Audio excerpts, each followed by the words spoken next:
and welcome to the show. You can probably see we are in a new studio. We are so happy to be here in Minneapolis at Metro Cable Network. So let's get the show started, and I'm going to start with introducing my co-hosts. We have Janga. Hey, Uma. Hi, Ellie. Oh, it's great to be here in this new studio. Isn't it? Yes. It's wonderful. And Junita Flowers. Hey, how are you? Hey, good to see you. And we have Beverly Crosby with us. Hey, Beverly. Hi, glad to be here. I'm so glad you're with us. You're usually in our control room. Right. So it's nice to be on the other side of the table, so to speak. Right. It's wonderful to have you here.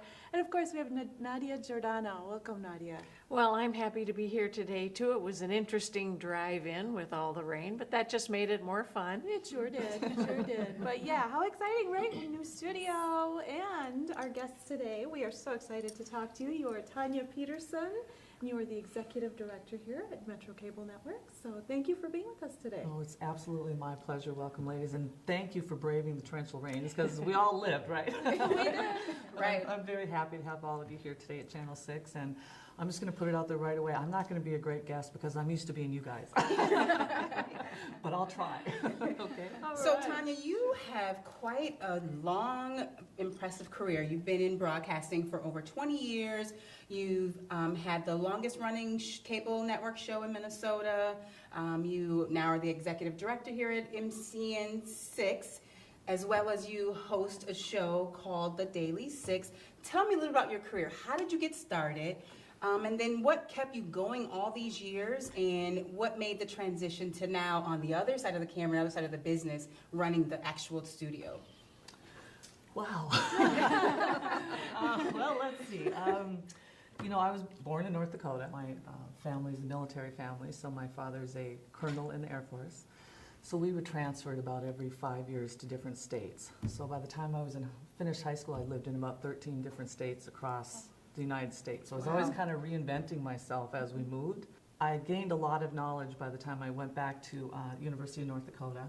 That's where I got my broadcasting degree. So overall, the moving around was a positive thing for you. I liked it. I mean, I was an athlete, so I was a ranked tennis player, and I traveled playing in a lot of tennis tournaments, and basketball player, and I also ran track and high jump, and so I was very athletic.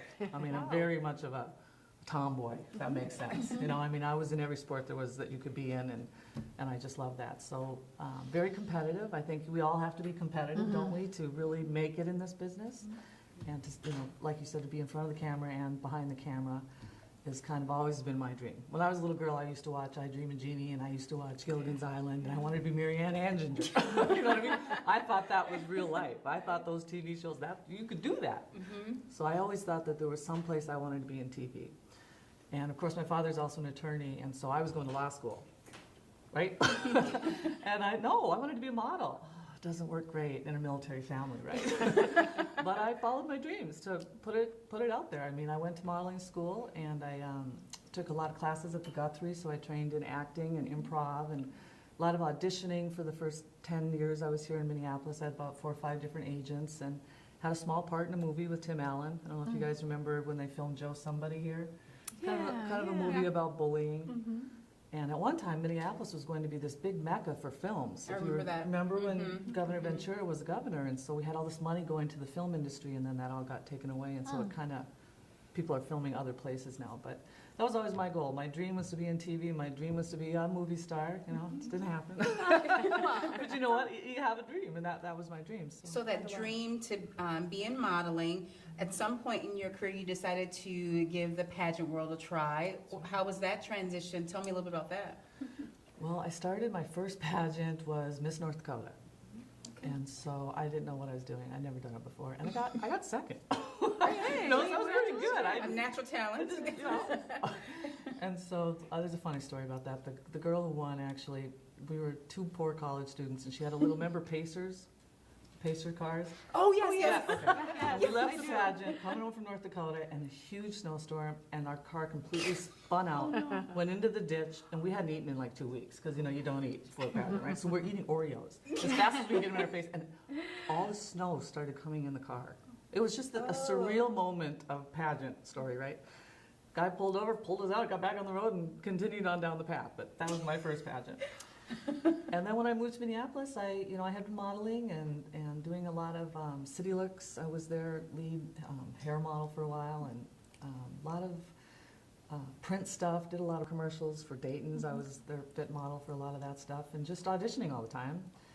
And my neighbor said, you should run for Mrs. Minnesota. And I thought, well, what does that mean, right?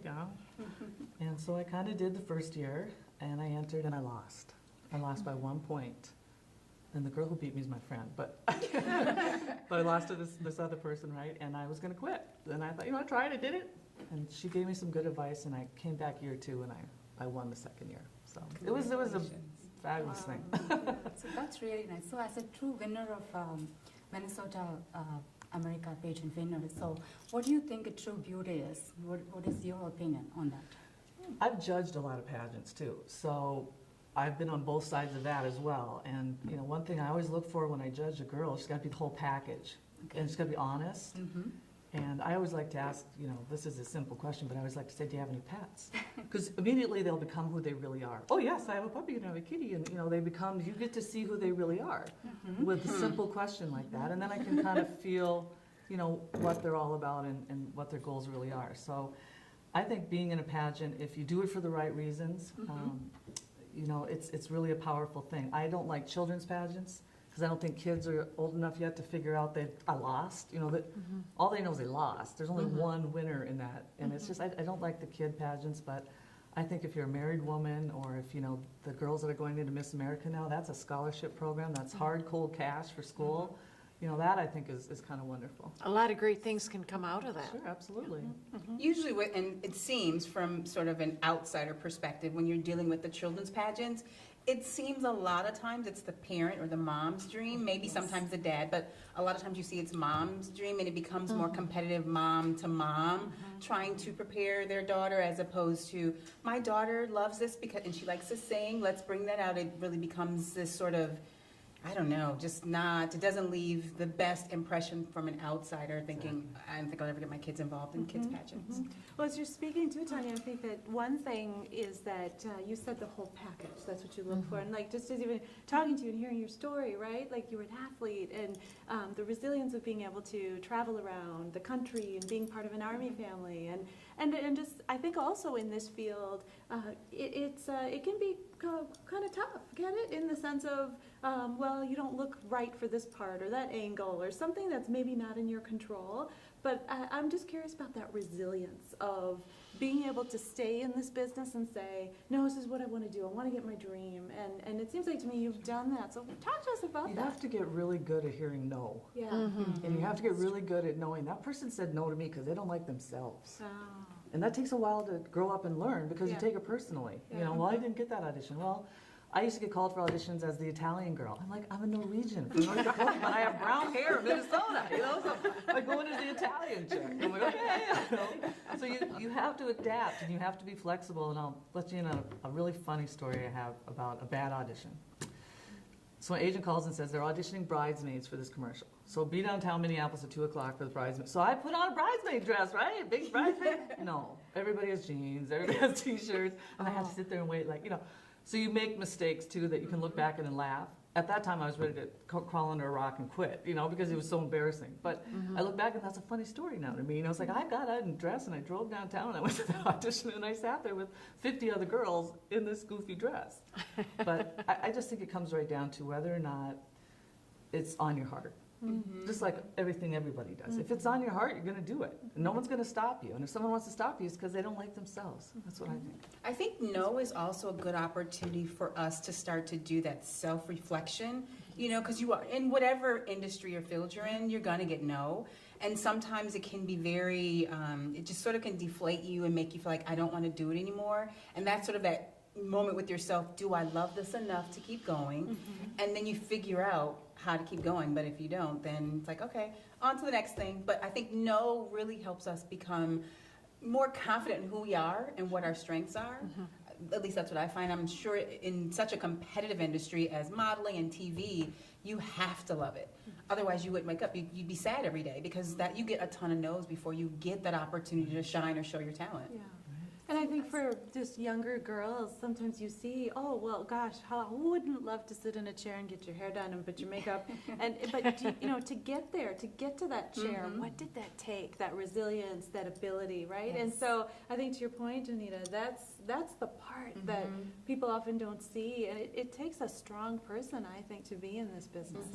Masochist. And all the behind the scenes extra work that's involved, which I think you were alluding to, Yeah. is all the extra things that you have to do, you need to do, and all of the less than glamorous things you're doing behind the scenes before a show. So as a team collaborator, you have working with so many teams on too many projects and everything, but how do you pick up who will be the right person to do this job? That's a very hard job, I believe, because I do a lot of singing too, and when I sing a song or something, I always like to sing that song who can sing that better, like than me or something, so I want always to pick a person who is better in that. So, but it's a very hard job for me to pick a correct person for that for that job. So how do you, since you have been successfully running this over for 20 years now, so you must have been thinking, so how do you make that decision? How do you pick up the correct team to do the correct job? Well, I believe in God a lot, and I pray about everything. So I believe that you guys are here today for that reason. I know that the new people that are coming into Channel 6 are here for that reason. Okay. Within the last 6 months, we have completely changed Channel 6 with the people that are involved with it, and I haven't done a thing to do it. They just keep a good phone call, a good meeting, I know you, and now on Mondays, we have this standing meeting here at Channel 6 for creative people to come in that are editors, producers, cameramen. We have interns now, an internship. So I just am watching God at work. That's what I'm doing. And there's been some disasters too, so I know it's not all roses and sunshine. Yes. But I feel like if you're fair and you're honest and you trust in the Lord, be all right. So and you need to Tawnja. maintain that relationship too, right, to keep it going. That's Yes, really very exactly. You mentioned television. Can you tell us a little bit about how you started your journey in that profession? Sure. So I was reading the newspaper one day, and there was a little ad, and it said, television host wanted, so I went and applied. And it was a brand new, you gotta remember this is 95, okay? There are no infomercials. There's the Ginzu knife, right? There's no people pay to come on TV and get it didn't exist. So it was kind of a taboo back then even, was to pay for a segment about your business. Well, anyway, so 95, the two gentlemen that founded Pet Food Warehouse, do you remember Pet Food Warehouse? Well, they sold it, and they decided that they wanted to start a new network that they had seen in Maui called the Maui Visitors Channel. So when you go to Hawaii and you're in your hotel, you see the volcano, you see all the things you can do, right? So they decided to come back to Minnesota and start this Twin Cities Entertainment Channel. So I auditioned, and I was Mrs. Minnesota that year, helped. And I ended up getting a host job. And I didn't know anything else. I didn't know how to edit, I didn't know how to shoot, I didn't know anything. And they hired a producer, and they hired cameramen, and they hired salespeople, and they hired this whole group of people. And our job was to go out and film St. Paul. So the Children's Museum, all the Science Museum, the Conservatory, all these different places. So we worked as hard as we could. The salespeople are out there trying to make sales on something no one's ever heard of before, and it's got to be done right away, and the channel's new, and so they were struggling. The cameramen were struggling. I mean, it was too much, and the two gentlemen that founded it had no TV background. They kind of thought, you point the camera and you're done. So they brought us all into a room one day, and they said, you know what, we've decided to shut this whole thing down, and we're going to open a furniture store. And I raised my hand, and I said, well, what are you going to do with all the tapes? Oh. And they said, well, do you want them? And I said, yeah.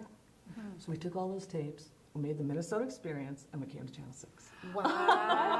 That's 23 years ago. Wow. Isn't that crazy? That's amazing. So yeah, it was a group of us that, again, didn't want to give up. We're like, well, one person knew Gay, your friend, Yeah.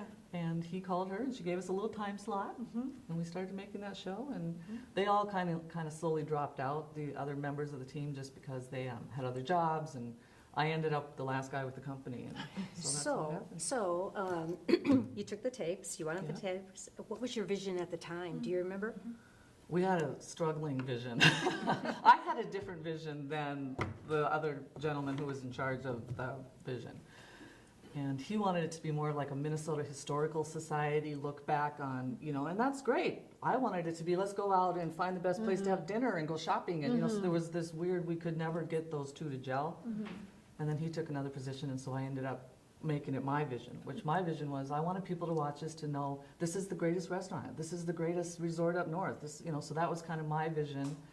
And I had great sponsors. I walked into the guest hop with a little briefcase and a VHS tape, and I offered him a little sales package, and he signed up, and he's been with me for 23 years. Huh. You know, Fabulous. David Fong, same thing, Yeah. 10 years. Continental Diamond, 10 years. So Channel 6 works. You know, it gets people's message out. And if you do it in a way where I can know what your business is, and I know what that video has to look like for your business. From the minute I meet you till the minute we're done. And you don't really have to do much. You know, people like that. So I think that's why it's been And at the successful. time, you were also shooting on location, isn't that Everything right? was on Everything was location. on location? Mhm. So from there, how did you, So then, you know, Come here. my show just kept on the air. I left Channel 6 for a little while and went over to the WB. They came to me and offered me a deal where their sales staff would take half my show and we'd make it an hour. So all the WB people could put their half and the other half would be mine. So we did that. Well, then the WB turned into the CW. So then I was on the CW for a while and I trained the sales staff on how to sell commercials, 30s and 1 minutes. And a lot of the networks, all they can offer is 30 or 1 minute, you know, a 30-second commercial, or we could offer a 5-minute segment, which at that time was a different thing too. So that, you know, that was fun for a while. And then I just heard that Gay was retiring. And matter of fact, Gay called me. She's like, I'm retiring. So I submitted my application and it was very grueling. There was a lot of candidates and came right down to it, and it was a nail biter, but the board supported me and I got the job. and just for those who don't know, for the audience that doesn't know about Gay Jacobson, could you just give us a little Yeah, snapshot of the Gay should background? be at this table. She's the pioneer, let me tell you. We've talked, I won't go to her whole story, but she's from North Dakota too. Her husband's from North Dakota, and she came to Channel 6 and kind of worked through many different positions and became operations manager is what her position was. And so she's been running this for 27 years. You know, she's an amazing woman. She's a dynamo, and she helped me a lot. Like I said, when I started, she gave us that little time slot. You know, she worked with us, and I just wish her nothing but the best. She's awesome. You know, going back just a little bit, because I'm an entrepreneur, and so I'm always inspired by people's journey. And so going back to when you were working on the show with the two gentlemen that owned Pets Warehouse, really what allowed your career to sort of take off is opportunity and preparation. And so really encouraging, especially women, because a lot of times we get stuck or lost on what do I do or how do I know? If you just keep doing, just like you were doing, you didn't know it was going to end here, but you were prepared. You said yes to something that sounded like it was kind of cool. Then this opportunity came. You were wise enough, still not knowing what it would look like, to say, hey, well, what are you going to do with the tapes? You don't know what he's going to say. But the work and the preparation was there. And then this opportunity came. And then now, look, I mean, like, it's just, so I just wanted to bring that out because I know there's so many women who are always wondering, what am I supposed to do? I don't know what to do with my life. What is my purpose? And that's a prime example. If you just work, if you're just prepared, the opportunity will come, and then it will just be something that you'll celebrate looking back, but you'll work for it going forward. Absolutely. We always talk about success, so how about failures? You know, you must have faced some failures too. So what do you think you learned from the failures that you faced during this course of time, like in this 24 years? So, Wow. You know, I'm too trusting. Like Okay. someone comes to me, I'm like, here, take everything I have. Here's everything I've learned. You know, and then they do something, and you're like, oh, I shouldn't have done. You know, so I'm a little more guarded now with who I share information with, and Okay. check them out a little bit, and don't just give them everything right away, because I've been burned in the past. But you know, you learn. You don't do it twice. Once you learn. I can relate to that in as much as when you're too trusting, just in all different aspects of your life, you get surprised. Yes. And you know, there's so many women, again, because that's the majority of our audience, women that can get on this side of the camera. It's a different world on the other side. So not only have you been in the position of a producer, you now are running the studio. Tell me a little about the difference of being in front of the camera, preparing as the talent, but now having to be on the other side and looking for the talent and making sure all the balls are sort of operating at all times. What's sort of different, what's surprising, and which maybe you enjoy or not enjoy the most? I think, you and I were chatting earlier about the Daily Six. That's the show that I started a year ago here at Channel 6, and it's 6 women talking about stuff. You try to get 6 women all together. You guys know, right? Right. First of all, scheduling is, and kids and all the other stuff. But I think I'm trying to be gentler because I am very quick from A to B, and I assume if I'm quick to A to B, everybody else is. So I'm trying to be a little more, relaxed because my husband calls it work mode. I get into work mode. I get in front of the camera because I know what I need for that edit, and I know that lights out. I've got all these things I'm thinking. Focus. Being the talent comes like natural to me. That's the easy part. That's the part you just have fun. This is fun, right? I mean, we're having fun. That's easy. The hard part is knowing, did I get that shot? Did I have that when I get home at night and I log that footage and I don't have that shot, or there's a piece of hair sticking up the whole time? Things like that'll make me a little bit crazy. So I'm just trying really hard to be more respectful to the others who don't really know what they're doing yet and are learning, and try to be, a little calmer and not so, I just get real, let's get it, and I'm just trying to mellow out. So then what do you do for fun? I am an animal, some people would say collector. So we have 3 little dogs, and we have 3 little cats. And so they're kind of my babies. We go for lots of walks. We Forest Lake on Lake 3. So we're right on the edge of the water, and it's a little kind of peninsula, so we fence off one half so the animals can't go anywhere but in the water or in the house. And so for fun, we watch a lot of movies and play with my babies. That's about it. I don't have any kids. I never became a mom, so Those fur babies. they're not fur babies. That's right, fur babies. I have a fur baby and he needs help. He's 6 months old. Oh my. Highly active. Puppy stages. It's adorable. Yep. Take lots of pictures. We do. Do you have any that you can talk about, that any projects on the horizon that I sure might do. be interesting? How would you all like to be invited to a party? I love it. Parties. I love Say parties.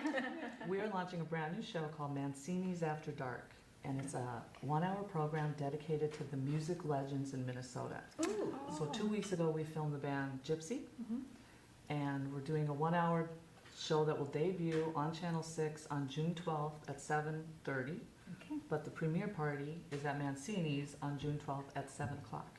Oh, So you're all invited. thank you. And of course, Mancini's is a famous steak It- restaurant, absolutely. right? Best Steak. garlic bread in the world. Oh, It's been a long They're time very since good. I've been there. Oh, perfect. You guys can all come. It's free.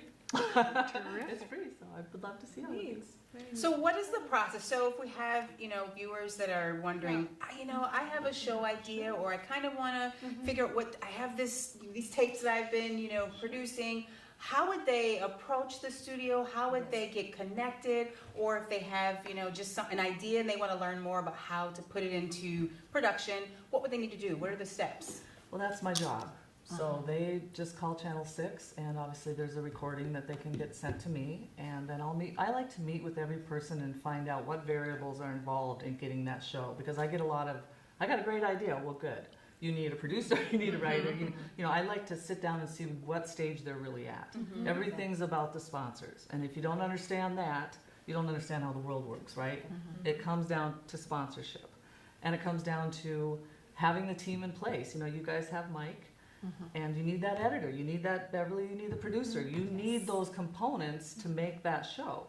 I can give you the airtime, I can give you a great deal, but you've got to be to the point where it makes sense financially, and it's got to be a great topic too.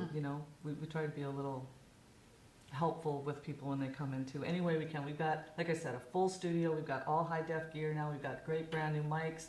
We are as great as any studio in town, as far as I'm concerned, and we can work with any budget. So I don't turn anybody away unless they're crazy. You recently acquired Gay's position, is that correct?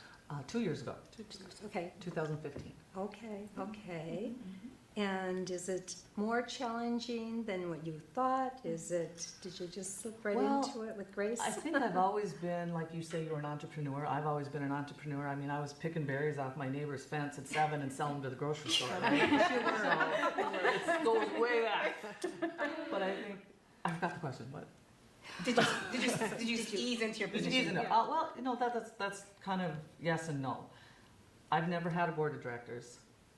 I've never been really in corporate America. I was always providing to corporate America. So there's been things I've had to adjust to with not being the sole decision maker. You know what I mean? So I'm learning. A whole new journey for you. Exactly. We've got about a minute left, so in closing, it's first of all, I have to say, it's just been a pleasure to meet you, and it's, Oh, what a my great pleasure. conversation this Thank you has for been. inviting me. You're This is just awesome. your spirit and being with you. And so if someone's watching the show, you know, they're wanting to get into this field, and I think you've made it real inviting in that, come on down to 6 or get in touch with you. You've put that out there, but just any words for someone, especially particularly women, right? Young girls who are thinking, hey, I want to do that, but tell us, what would you say? I used to always say to girls in pageants, I'd say, you know, be part of the solution, not part of the problem. Oh. If she breaks her shoe, give her your shoe. If she loses, you know, help. Because Yeah. that'll come back to you so much further down the road Yeah. than being competitive and keeping everything, you know. So I would just say to somebody, you know, what you give is what you get. What you put out there is what you get back. So don't burn those bridges and help each other. When we girls build each other up, we're unstoppable. It's when we tear each other down. That's true. That's very true. Excellent advice. Yes, very well said. Oh, I feel so smart now. It's very inspiring. Yes, This is I would fun. say. Well, this has been a fabulous show. What a treat, huh? To be in this great studio. Amazing, for us, right? amazing. Nice change. I'm so excited. Well, it was wonderful to meet you. Thank you again. Yes. So happy to meet all of you as well. Really nice to meet you. And let's not drown on the way home. No. Oh my Let's try gosh. to stay Can we get some sun? Yes. Big time.